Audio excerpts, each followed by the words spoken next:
Hi, it is a pleasure to be back. I'm Dave Champion, and this is my co-host, Bill Carns. And together we are Totally Unprepared. There have been a lot in the news lately, some pretty crazy stuff, and some things that were in the news that are not so much in the news now. Yeah, it's funny because we had college students on campuses in different parts around the country that basically were arguing against white privilege. They want more diversity on the college campuses. And since the attacks in Paris on Friday the 13th, they've all gone quiet. Nobody's paying attention to them anymore. And several college campuses, the students are a little bit ticked off. They're PO'd because, look, we got sympathy for Paris like everybody else does, but we still want to have something here on college campus. It's like, you privileged little snots. Go back to your dorm, smoke your weed, and get your homework done, you goofballs. You know, it's funny because I did a little research on this, and white privilege was first coined in 1935. And I don't think anybody would argue that if you looked at how blacks lived in this country in 1935 and how whites lived in this country in 1935, it'd be very, very easy to see how the black community could look at white people in 1935 and say white privilege. I don't think anybody would argue that, right? Yeah. And now we fast forward to 2015, things are dramatically different. And a case could be made that to apply that same term in 2015, it almost constitutes whining. Because those people in 1935 had some very serious, legitimate grievances. Sure. Now, here's my thing, though. To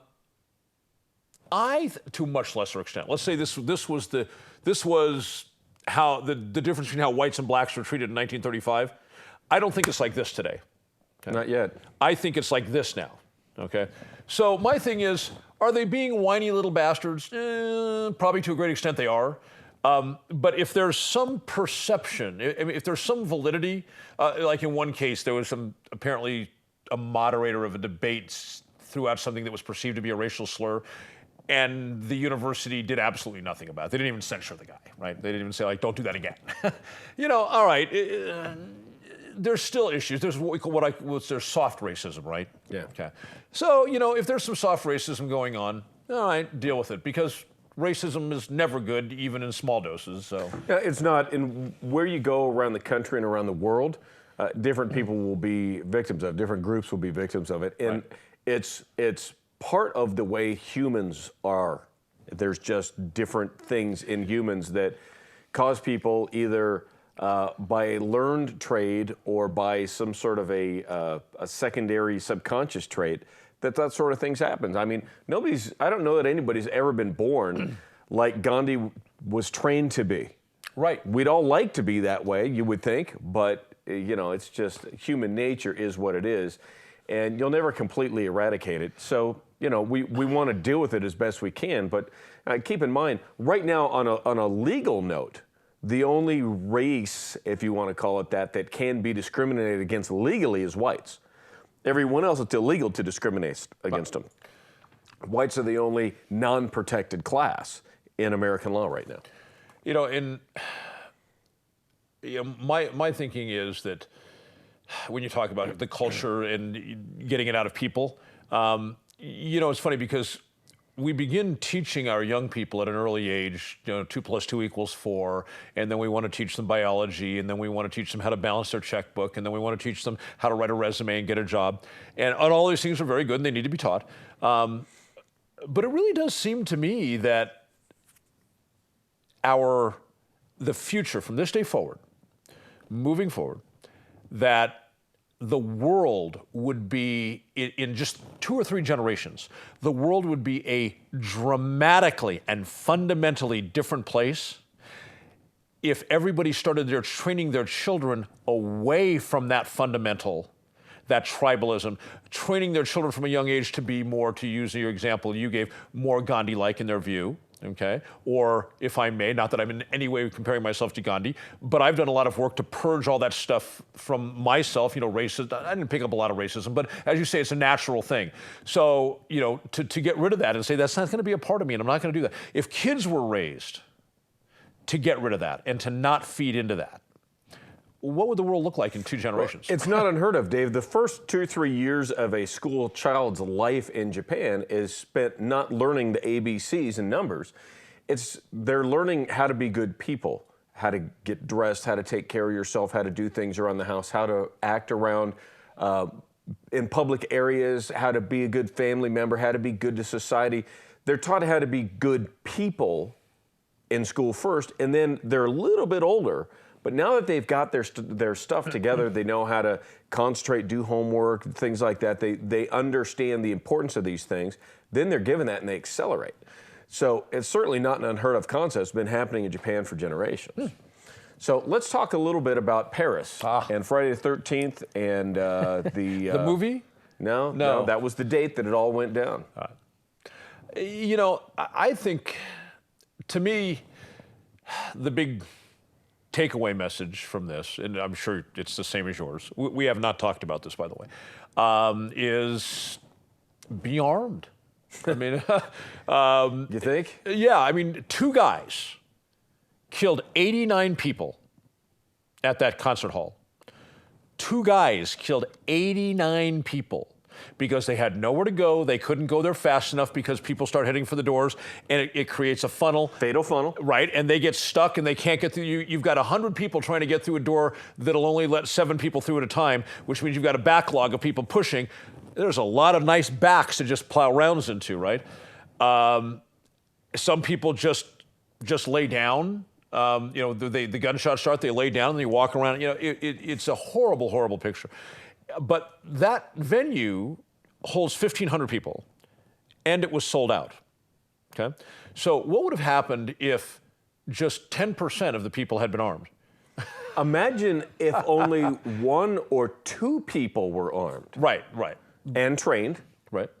That would have changed the whole dynamic. Even if just one of the terrorist guys in there with his AK-47, which, by the way, the fully automatic AK-47 that he had was illegal. Can you imagine this? A semi would be illegal. It was in illegal. France. Yeah, but so would be the semi-automatic version be illegal in France. Right. They have very strict gun control. As a matter of fact, shooting people in Paris is illegal. Is it? Murder is illegal. So all of these laws are on the books. It's very progressive Europeans, I'm telling you. And these guys that did this crime, now keep in mind there was like 6 different things that happened that night. We're just talking for the moment about the theater shooting. One location, right.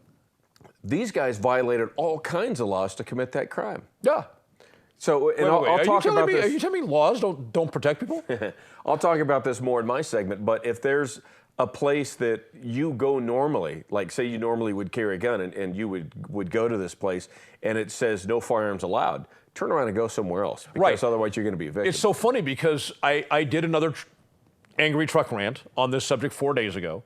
As of today, just before we got here, it's been viewed 6.4 million times. But some of the comments, now 8,000 comments, I'm talking about the first ones in the first day that I can keep track of. Some people were saying it wouldn't matter if people had guns because they can't take guns into the venue. And I'm thinking, that's part of the problem, guys. I'm thinking to myself, first of all, have you ever seen a sign that said no guns and said, okay, let me go take my gun off and leave it in the car? Yeah, you're really not going to find me in that crowd. No, I mean, just you walk into, I don't know, a casino, and at the front door it says no guns. Mm-hmm. So you go back to the car, lift your shirt, and put your gun in. Who does that? I don't do that. If someone says no guns, the hell with you. Yeah, leave. Yeah. No, I go in with my gun. I've gone into those. I've gone into places that have those signs with my gun exposed. And a couple of times I've been asked, hey, you know, we have a no guns policy. I've actually been stopped in places that don't. I was stopped at the Galleria Mall in Las Vegas, out in the Henderson area, about 3 years ago, 3.5 years ago. And I was in there eating in the food court. It was myself, my daughters, my brother, his wife, their daughter. And we're sitting there eating, and some 26-year-old head of security for the mall comes up to me and asks to chat with me and tells me they have a no-gun policy, to which I said, well, I looked for a sign on your doors walking into the main entrance here, and I didn't see one. Oh, we don't have one, but it is our policy. Ah, well, if that's your policy, then by law, you must post it. Yeah. And if you'd like me to leave, you can reimburse me for all this food. Yeah. And he told me, he said, I'm happy to allow you to finish eating. Oh, but, okay. You know, but if you're going to stay in the mall, we'd like you to leave the gun in the car. So that's where I got into, look, I carry a gun normally to protect myself and my family, of which we're all right here. Yep. So if you're telling me in order to shop here, I've got to put my gun away, which I normally carry all the time anyhow, that you are now accepting all the liability for me and my family that I normally assume. So if something happens to us that I could have prevented while we're here, you have all the liability for that. Yeah. Don't we wish the law looked at it that way? But I won't go. There's no entertainment on the planet, zero, that is worth me taking my gun off. There's absolutely, I don't care who it is. Name any band, any show, Cirque du Soleil, I don't care. I'm not taking my gun off. And what I do is I will actually call before I pay for the tickets. I will actually call, and I don't just say, what's your policy on firearms? Do you search people at the door? Because then people get a little hinky. What I'll do is I'll call and say, hey, look, I'm an ex-cop and I carry a firearm with me at all times. I'm very forthright about it. If you have people patting people down at the door or metal detectors, I'd like to know now because I simply won't buy a ticket. And you'd be surprised how forthright they are. They'll be, no, we don't do that. Okay, thank you. Great, yeah, here's my credit card. I'll give you 2 tickets to the show. And, it's interesting that some people would say, well, then what are you, paranoid? Are you scared? No, I'm not paranoid and I'm not scared. I mean, I got a gun. What do I have to be afraid of? Right. And I'm not paranoid about it, but I keep a fire extinguisher in my garage and another one in the kitchen. Yeah. In case something happens. You know what else I keep? What's that? Just in case it happens. I keep a spare tire in my car. And it's right. It's the proper size and it's inflated. Not that I expect to have a blowout, or that but you're fearful of a happens, blowout. Yeah. If something happens, and I'm not thinking about it and a tire blows out, right. I have a spare. I also keep a AAA card, but that's like being able to call 911. 911 is afterwards. By the way, right. something went down, I shot a couple guys. Come shock the bodies. Yeah, come on out here. So yeah. That's kind of the way I see this. If there was a dozen armed people, by the way, a security guy at the soccer stadium stopped one of the terrorists. Which, by the way, he has stopped far more terrorists than the TSA has in their entire existence over the last 14 years. And we'll be back right after these words.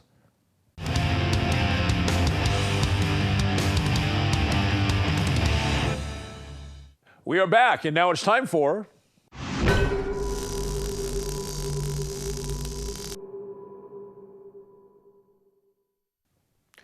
I think perhaps I'm going to sound like a bit of a broken record because what is up with people? Is it not telling the truth or is it lack of intelligence? I'm baffled. Let me share with you what I'm talking about. It's plain and should be obvious to everybody that not everybody needs to see everything in the same light because, well, we're different. We see things through our own individual perceptions and experience, our lens of life, if you will. So it's understandable that we have little variances on how we see things. However, it strikes me that on macro issues, our view should, if we are intelligent and we look at the facts, we should be somewhere in the same ballpark. And so in order for us not to be in the same ballpark, and I don't mean in lockstep, I mean we're not even in the same ballpark, it seems to me the vast majority of the time it's based on falsehoods. And I deal with falsehoods in my segment quite often because I think they are divisive and they are destructive to the fabric of our society and perhaps indeed the world. So let's take a look at, for instance, the Paris situation. And I mentioned in the first segment that I did that rant and that people were commenting, making various comments. So one of the comments that I got that I truly wonder whether the people are disingenuous or they're stupid. And it is the comment that when we talk about defending oneself with a gun, in other words, Bill and I just talked about, how do you defend yourself in a situation like what happened in Paris? And we talked about the fact, be trained, be armed, have a plan. have your tactical head on. When something happens, doop, immediately you go to that place where you start thinking tactically. Gun comes out, you're moving, and you're acquiring your target, and you're pressing the trigger, and you're hitting your target, you're watching your surroundings, you're being alert, head is on a swivel, and you fight the fight until the fight is over, and you save yourself and perhaps many, many others. Now, in contrast to that particular paradigm, which obviously I think makes abundant sense, I saw people comment and say, that's completely ridiculous. Do you understand the extent of gun violence in this country? Gun violence, in quotes. Now, I've long held that gun violence is just ridiculous. It's a ridiculously narrow characterization to begin with, in the sense that what is going on up here with somebody that they want to ignore sledgehammer violence, they want to ignore knife violence, they want to ignore brick violence, they want to ignore fist violence. None of that matters, which all is far more pervasive than gun violence, okay? But they want to focus on gun violence. It tells me right away there's something going on with them, because violence doesn't get their attention, only violence done with a particular type of tool. That gets their attention. By the way, dramatically more people are killed each year with hammers than guns, but you don't hear a word of them about hammer violence. Now, in addition to that telegraphing that there's something warped in their head, that they need to focus on one particular thing, one particular tool, and at the exclusion of all the others, more importantly than that warped mental framework is that when a person uses the phrase gun violence, it is an absolutely amoral, I didn't say immoral, an amoral construct. And in this case, amoral is a problem. And here's why. If a mom comes home from work and she hears some muffled cries at the back of the house, and she runs to the back of the house, she throws her daughter's door open, and there's a 40-year-old man raping her 14-year-old daughter. And she tries to grab the guy, but he's huge and he's muscular, and he throws her away and he keeps raping the daughter. And she tries to hit him with a lamp, and he knocks her away and keeps raping the daughter. And she goes to her purse, she gets out her gun, and she shoots him. The phrase gun violence does not distinguish that proper legal and moral act from a robber walking into a Quick Mart and using a shotgun to blow the clerk's head off before he takes the money. There is absolutely no distinction between those two when people talk about gun violence. So, if you have, I'm just going to throw out some arbitrary numbers. I have no idea as I'm sitting here now how many crimes are committed with a firearm each year. I believe the last time I looked, I think for 2014, and I may get this number wrong, it was someplace in the 20,000 range. People actually use guns for robbing commercial property. It's weird the way they do the statistics. You can't get like one macro statistic. You have to piece them all together. But they consider things like Quick Marts to be a commercial property. So I think it was like 24,000 incidents of people using firearms to rob commercial properties, okay? Well, Gary Kleck, the professor of criminology down in Florida, his research showed that law-abiding citizens use firearms more than 2 million times a year to defend themselves and their property. So we have this 2 million group that use it for good, lawful, and moral purposes. Then we have this little group of criminals who use things to do bad stuff. It's no different in my mind than somebody, what do people who commit fraud typically do? Oftentimes, especially if they're in the ilk of con man, okay, the number one thing that they use to commit fraud is the words that come out of their mouth. But you don't see anybody saying con men use words that come out of their mouth to commit their crimes, so we have to put a check on free speech. You don't hear anybody say that. It would be, and then everybody would consider it was asinine. But when you take this huge group of people that use it for good, righteous, and moral purposes against this little tiny percentage that use it evilly, people suddenly say, oh, these 2 million people should now have to become the victims of violent felons. What the hell? So the point is, when one of these knuckleheads says, carrying guns, that's just going to add to more gun violence.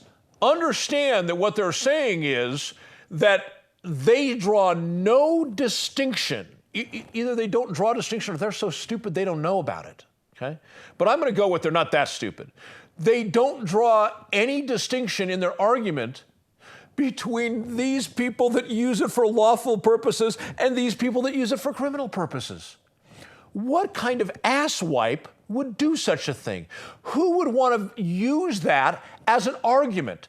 Who would want to use that to justify that other people should not be able to defend themselves? And to go back to my original concept that we should all be more or less in the same ballpark on these macro issues, unless somebody isn't telling the truth. And when I hear somebody say gun violence rather than firearms used in criminal acts, two wholly different categories. One's this big, this is guns used in criminal acts, and gun violence includes all the lawful and moral purposes that guns are used to safeguard people.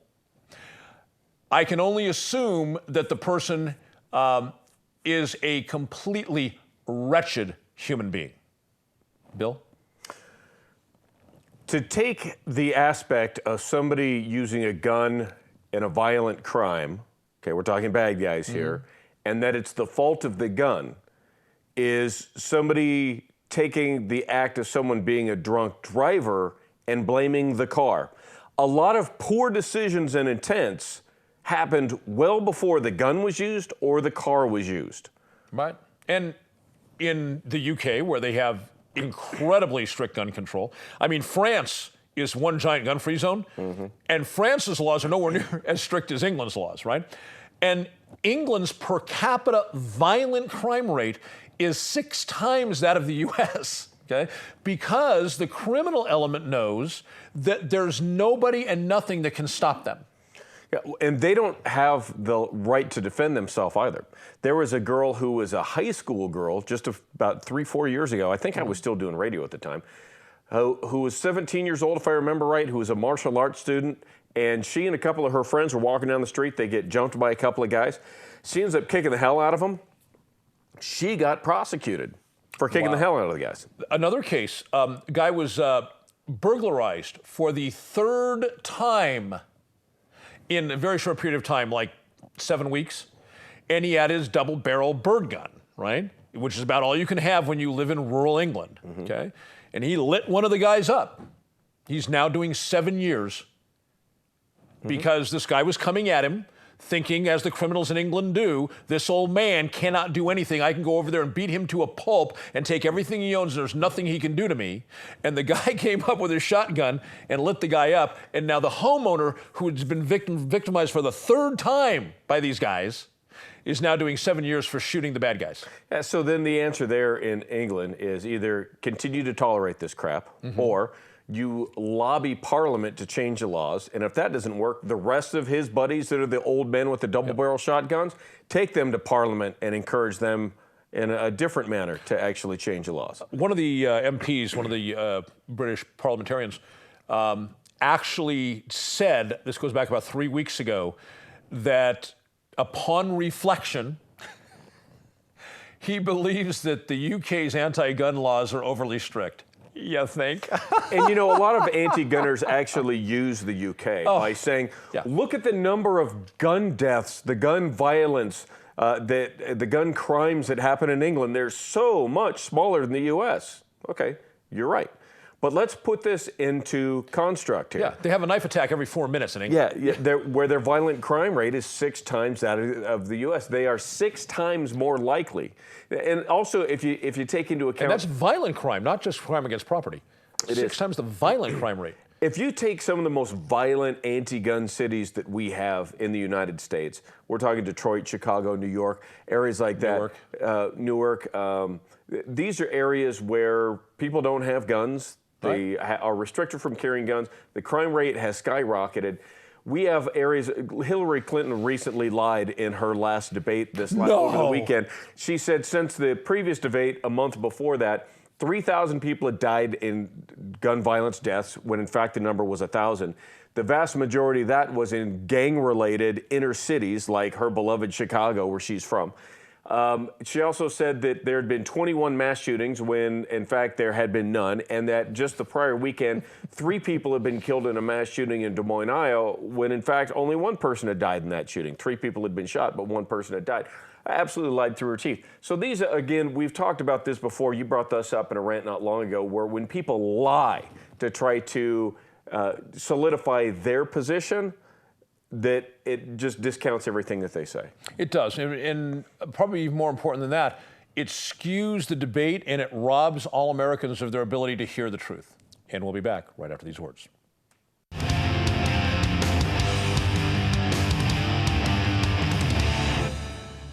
Welcome back, and now it's my turn to rant.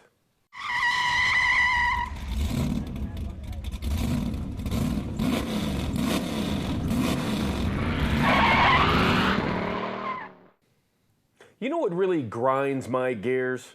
When I step out of the room and Dave Champion starts his rant, and as it turns out, we're ranting about the same thing. Thanks, Dave. Anytime, buddy. So here we go again. We have some sort of a massive upheaval and a lot of people dead and some sort of an attack of some kind, this time in France. And the anti-gunners just start crowing about more gun control. Well, let's talk about gun control. Let's say, for instance, you have an entire city. Let's say it's an entire country that says no guns. No guns allowed. And you say you go to a concert and somebody decides, you know something? I want to cause as much death and terror as possible. How do I do that? I'm going to grab a buddy of mine and we're going to grab some guns that are already illegal in this country. We're going to make sure that they're fully automatic, which is even more illegal. We're going to take them into a building that says obviously no guns allowed, which is even more illegal. Then we're going to start shooting people, which is even more illegal, and they die, which is even more illegal. And you know something? The people who want to cause all of this mayhem know that all of this is illegal. But did the laws stop them? No, of course not. All that laws like that can do is turn otherwise law-abiding citizens into disarmed subjects ready to be killed. If you own a gun and you've been trained how to use the gun, I'm talking specifically a handgun at this point, but let's say that you own a rifle or a defensive shotgun and you're trained how to use those, and you're not regularly carrying them in this day and age, let me tell you something. You're wrong. I'll tell you why you're wrong. It is a mathematical certainty that these sort of things are going to be happening on our shores. And it's not necessarily going to be from anybody who's coming into the country now or someone who is yet to arrive in the country yet. Because no matter who's behind all of this, no matter what their reason or rationale, no matter if it's some sort of, some people would believe it may be a false flag. It might be some government behind it to try to encourage the idea of yet another boogeyman bad guy we all need to be against so that we can take out Syria, because that's where everybody's coming from. No matter what the reason may be, homegrown people in the United States that are otherwise not dealing with a full deck, that might be sympathetic to those who in the news allegedly committed this entire fiasco in Paris, it is absolutely conceivable, probable, and downright likely that some of these folks are going to get together and start doing things themselves outside of anybody ever telling them to.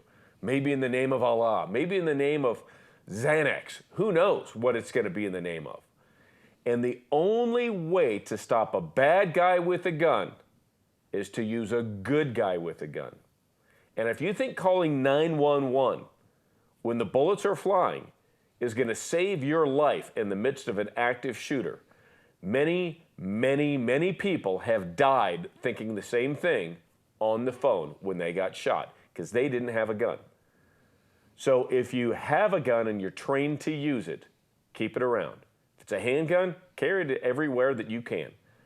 If you don't have a handgun but you're trying to use a shotgun or a rifle, maybe put that in your car and have that at least that close in case you can do something with it to stop something.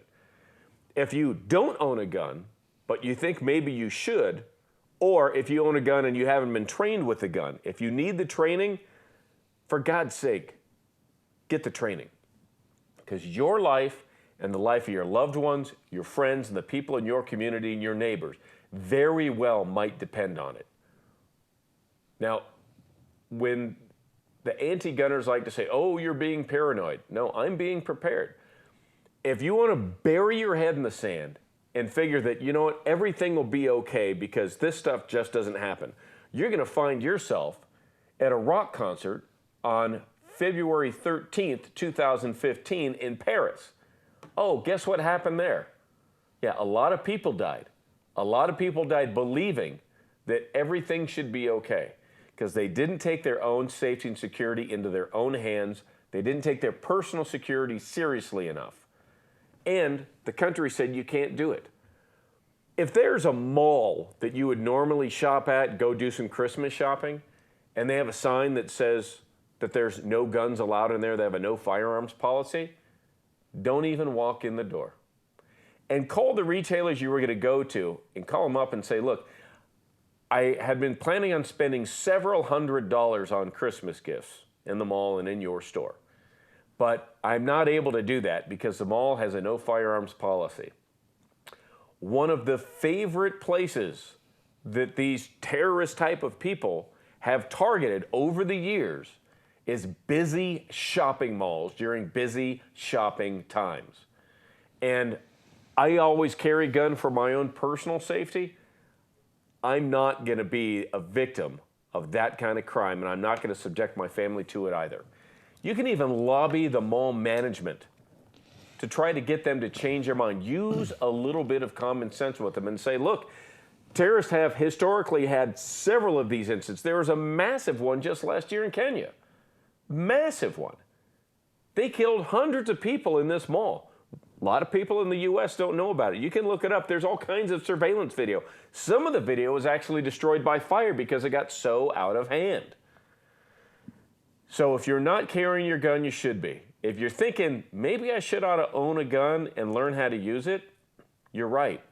My suggestion is you learn how to use a gun first, then once you've learned how to properly use a defensive firearm, then decide which one you should get. Don't just go buy a gun, then you learn how to use it. It's like buying a car and learning how to drive. Learn how to drive, then get a car that fits you. And let me tell you something. Learning how to properly shoot a gun and learning how to actually defend yourself and that of your loved ones does not mean calling up your buddy Reggie down the road because he owns a gun and he used to be in the Navy, so he ought to know something. You know, years ago when I was in radio, the radio show was hosted here in Pahrump, but the studio was back in Texas, and the lady who's the engineer back in Texas told me that her boyfriend, who had been in the Navy, was going to teach her how to shoot. And I asked her to find out what gun he was going to teach her how to shoot with. What was it? The Beretta 92. Right then and there, I told her, he doesn't know what he's doing. Don't have him teach you. Just because he owns a gun doesn't mean he knows how to use it. You just offended all the 92F owners. And that's fine, because if you believe a Beretta 92 or 96 is a great defensive gun, you've watched way too much Lethal Weapon. And you were likely in the military, and you think that's a great gun. You need to live and learn and realize that ain't it. You wouldn't go racing in NASCAR in a four-wheel drive Jeep. It's the wrong vehicle for the job. The Beretta 92F is not the best defensive gun out there. Is it reasonable? Somewhat. Perhaps. There's a whole lot better. Let's bring Dave in on this now. But part of this, you notice how I kept shoehorning my way in here? Shoehorning in. But part of this whole deal is be frigging prepared. You got to be a Boy Scout about it, Dave. I got to tell you something. You talk about people who don't know what they're doing. Okay. On the Dave Champion public figure page, I put up a meme recently that talked about what Americans should be doing if violence comes to our soil, right? And there's a picture of me holding a 1911. What's my thumb position, right? Okay, because I'm high on the safety, and my thumbs are stacked, right? High, relaxed, and stacked. which, as all professionals know, is exactly to a T the way it should be done. Some assbite comes on the thread and says, really, you've got your thumbs overlapped, that compromises your grip and blah, blah, blah, blah, blah. That's going to be likely somebody that either is or follows competition shooting where they use the isosceles thing with the thumbs pointing at the target. Yeah. Well, that's where you're going to get that. I said, you know, I teach advanced firearms courses and tactics, have for years.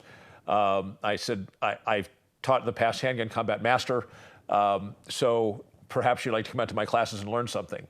And his response, you know, because he can't let it go, right? He already put it out there. He already put his schween up on the table, right? Oh, those who cannot do teach. And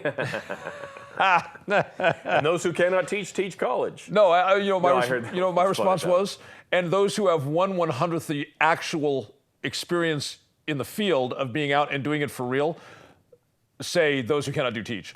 I had a similar thing on social media with some local jackass who was talking about, he said, look, I don't care anything about anybody who's coming into this country. I don't care why they want to come here. I don't care what's going on. I don't care anything about it. I just want America to be secure. And if we have to go start bombing and destroying everybody else in the other areas of the world, I don't care as long as we're taken care of. And I don't care why they're mad at us. So I responded to the person who started the thread, who was not this jackass. I can't even begin to imagine how ignorant this guy's opinion is, and I don't even have the time to try to educate somebody who's obviously so dumb. Yeah. And on my thread, if somebody did that on my page on the thread, they'd be gone. Well, this was somebody else's page. I understand that. But so this guy came back on and addressed me and told me it was I who didn't understand. To where I responded, look, I actually was involved as a contractor, DOD contractor, post 9/11. The briefings, conversations, and information I was privy to, you couldn't have gotten within 50 miles of. All right. Please don't assume that I don't know what I'm talking about. Just shut up. But this goes back to my rant about the falsehoods people put out to try and buttress their own position. It does. And, you know, I got to tell you, this whole thing with this Paris deal, there are some people clinging on to this amazingly ridiculous story that it's a false flag because of the following situation, that a guy and his girlfriend from Mexico went to Paris. When the parents of the girlfriend found out, they started calling her cell phone. It didn't work. They called the boyfriend. The boyfriend says, oh, all is well. She's here with me now. All is well. We'll call you later. Yeah. Then they find out later that the girl is dead. So everybody assumes, oh, the French authorities grabbed her and they killed her because they were in this place. No. Guys, let me tell you what happened, what had to have happened here, is the boyfriend, probably like a little sissy girl, ran out of the place, leaving his girlfriend behind. In the chaos, didn't know where she was. Oh, crap, her parents are calling me. Yes, she's here. Everything's fine. It's just a little chaotic right now. We'll call you later. Yeah, because he didn't want to man up and say, I left your daughter behind. Because he is a little bitch boy. Yeah. So that's what went down. Don't think that the authorities had anything to do with it. We'll be back.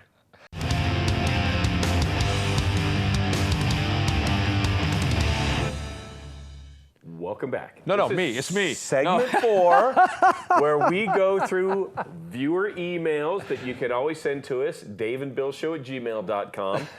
We've been getting more and more emails recently, and we like that. We're going to talk about some of those today. And, of course, if you ever want to go back and see any of the shows historically, this is show number 45. All right. So you can go to totallyunprepared.info. Everything's there. Check us out there. Dave, you want to talk about kids becoming felons via technology? Oh, my God.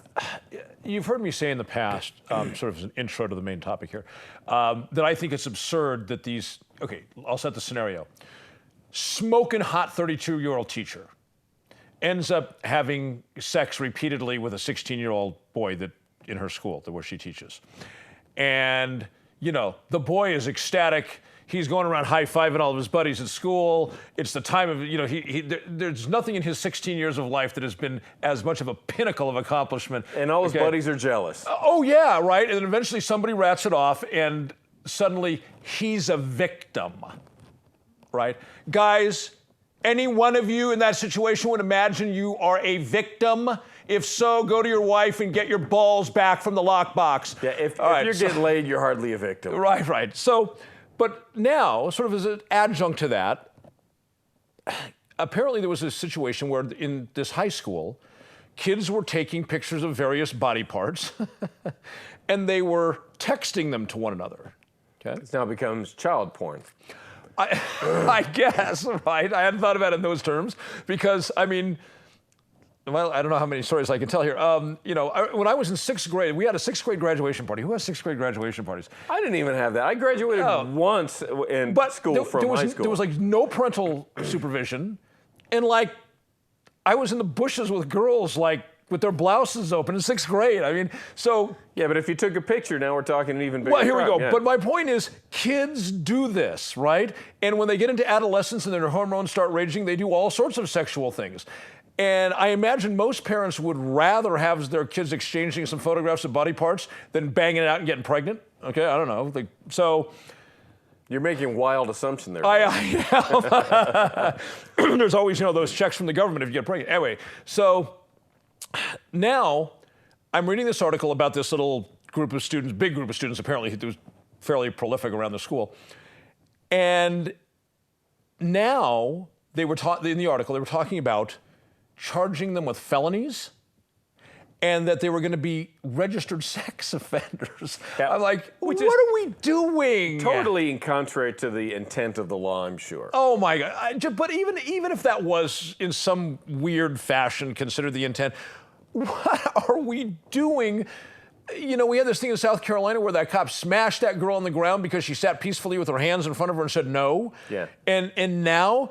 Kids like, here's my boobie, let me send it to you, and now you're a felon and a registered sex offender. What are we doing to our young people? Speaking of being a registered felon and registered sex offender, I have some news on criminal effrontery with me. You might remember back in July, I got stopped by Nevada Highway Patrol, and he cited me for having my driver's side windows with too dark a tint on them. Without government, who would control the window tinting? Well, it's interesting. In that particular Nevada revised statute, in paragraph 5, it provides an exemption that I'll paraphrase. If the vehicle was bought new or available to be bought new, either available from the factory or the dealer, with tint darker than what Nevada law prescribes, but doesn't violate any federal law, it's exempt. My vehicle fits into that.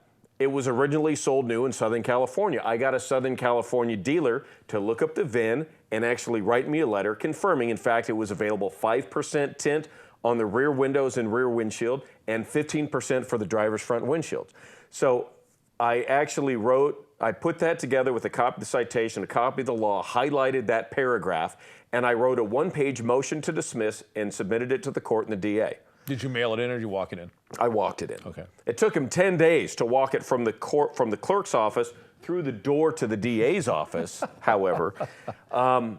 And I got a call from the district attorney's office just late last week, that said that they're not going to pursue charges on that because what I provided with them with you didn't break the law. No, I didn't break the law. I was clearly within there. And the other thing is, in that same conversation, I found out, you remember I was arrested June 1st by Deputy Joseph McGill, right. And he charged me the sphincter who falsely arrested you. Impersonating an officer, false arrest, where he knew it wasn't going to go anywhere. After more than 5 months, the report finally made it from the sheriff's office over to the DA to be considered for prosecution. The deputy DA looked at it, and evidently their assertion was that this didn't even, in our legal opinion in the DA's office, it didn't even rise to the level of probable cause for an arrest, let alone proof beyond a reasonable doubt for prosecution. We are not prosecuting this, we're dismissing it. Do you have that in writing? I expect to have that in my mailbox, which I'll check after the show.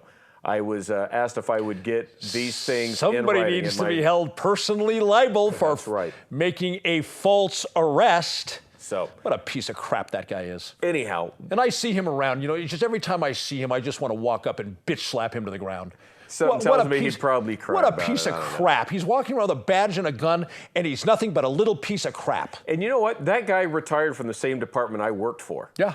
So I don't know what his big problem was, but I would imagine that there's likely to be a suit coming. By the way, I'm not threatening Joseph McGill, because I know Sheriff Worley would love to put me in handcuffs if she could figure out a way to do it. I'm not threatening your little boy, your little pit bull that goes out and falsely arrests people. I'm not threatening him. I'm just saying it's a sentiment. I have no intention of following through on it. There we go. So now let's talk a little bit about, we got an email here. Let me actually read this for us.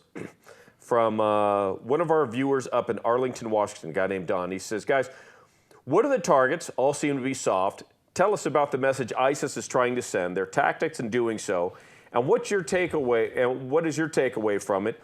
Also from a tactical standpoint. He continues with refugees pouring into our country and more on their way, what recommendations do you have to better keep us out of harm's way?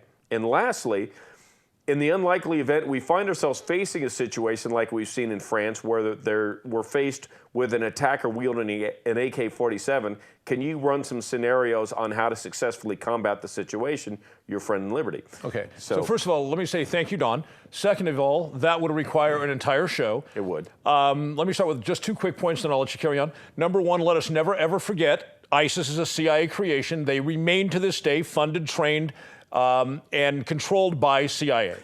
And there are Pentagon documents to prove that. Yes, that you can absolutely. see online. And as far as what can we do to keep ourselves more safe, which I'm paraphrasing. Condition yellow and keep a gun on you. What's that, Black Friday? Don't be in a brick and mortar store or mall on Black Friday. That's my best advice to you. Yeah. And then when it comes to some scenarios and things such as that, it's relatively simple. You have gun handling, you have marksmanship, you have tactics. Now, gun handling is how you keep your gun running. Marksmanship is your bullets hitting the target. And tactics is really, I guess the shortest definition I can use is your ability to not get shot in a gunfight. Now, you can certainly extrapolate upon that, but that's kind of an essence of it. So if you find yourself in a situation where somebody's going to town with an AK or anything else for that matter, just killing people randomly, a bad guy, pull your gun out and shoot him. Oh. 2 or 3 or 4 to the chest. If that doesn't work, shoot him in the head. If the head's the only thing you see available, 1 shot. In my rant, I was talking about these ignorant comments by people. One guy commented and said, you can't defeat a guy with an AK with a handgun. The hell you can't. You shoot him. Yeah. You know, my thing is, if I'm the guy with the AK, right? You're the guy with the handgun, and I'm doing this, what are you going to do? I'm going to shoot you here. I mean, line them up and shoot them. It doesn't matter what they've got. Doesn't matter what you've got. As long as you've got a gun that goes bang, then shoot them. And if I'm within 3 feet of the guy and he doesn't already have his rifle up, I'm going to win that fight.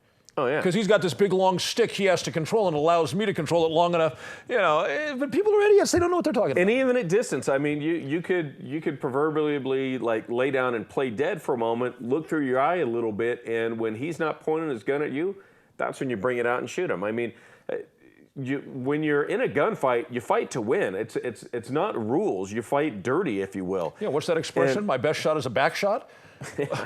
Why would I not? If a guy's banging away with an AK, why would I not want to move behind him and cap him in the back of the head? Absolutely, yeah. Get her done, and try to do it before they before they continue to kill a bunch of other people. Yeah. Try to get it done.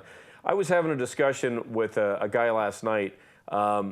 There's a couple of manufacturers that make those little snub-nosed 38s and all titanium with just the only steel really is the sleeved barrel. Right. Because you can't rifle through titanium and have it work. You have to have a steel sleeve. Anyhow, those come in 38 and 357. They can handle plus P loads.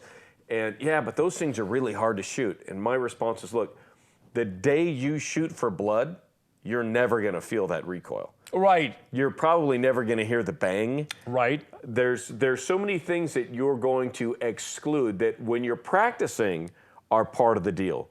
But it's like there's a number of people that have been in pretty severe car accidents, some very violent car accidents, and they say it seems like time slows down.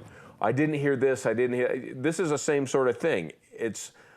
I read an opinion at one point in time where a number of neurologists came up with the hypothesis that a lot of the brain that we don't use, I say we use about 5 or 10% of our brain, that starts to kick in high gear. Now, we're used to seeing whatever it is, 30 frames per second.